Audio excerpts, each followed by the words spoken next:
So whenever you're working in Boxcutter, if you were to create a series of shapes and cuts on a surface and you find yourself liking them enough to want to repeat them, you can simply draw a shape around it and press Y in order to extract this surface, and it'll show a nice fade for the extraction.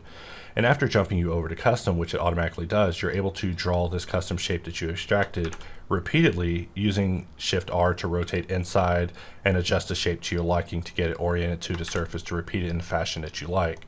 However, if we press Control N and we make a new scene, let's right click and subdivide, and we're just going to grab this point and use HardOps circle to create a circle for this area. And we'll press E, S, scale it in, E,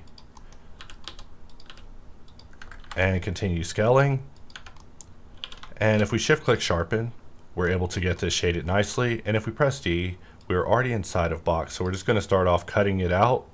I prefer to actually cut these things out in red so I see exactly what I'm cutting, and then from there pressing Y to jump over to extraction. By clicking and applying, we see that we're now able to repeat this mesh extraction that was actually hand modeled in by ourselves and repeat this in the form of a non-destructive boolean. So there are some ways that you can convert your very modeling to cutters that's able to be reused through Boxcutter or even saved out externally and reused via HardOps.